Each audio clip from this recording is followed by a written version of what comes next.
প্রসাদ তো কয়জনের ভাগ্যে হয় কত তোমরা?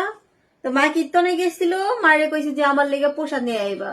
তা আমি ভাবছিলাম যে হয়তো বা কীর্তনের রসাদ, তারপর হইতাছে পাতাকপির ঘন্ট ভাত এইগুলো করবো। তো করছে ওইডি করে নাইকা, করছে আজকে করছে ওই জায়গায় সবজি পোলাও আর হইতাছে ডাল, তারপরে হইতাছে চাটনি এডি করছে। তো চাটনি আমি খাই নাই, আর এই জায়গায় একটু ডাল নিছি, আর এই জায়গায় সবজি পোলাও। আমার কাছে এডি ভাল লাগে না, ভাবছিলাম যে হয়তো বা রসা টসা করবো।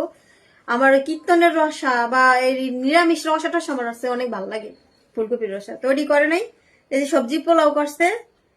এখন এই ডাল দিয়ে খামো, কীর্তনের থেকে আনছে, আমি যাই নাই কারণ আমার দুইটা উল্লুক ভাল্লুক আছে, প্রচুর পরিমাণে দুষ্টামি করে, অগলিকে যাই নাই। প্রসাদটা খাইয়া নিমো। তো প্রসাদটা এমনি অনেক ভালো হয়েছে, কিন্তু আমি এদিকে খাইতে পারি না, এটি খাইলে মুখ ফিরে আহে। তাও প্রসাদ তো মহাপ্রভুর প্রসাদ, অমান্য করা যায় না। খাইতেছি, কিন্তু এমনি ভালো হয়েছে অনেক।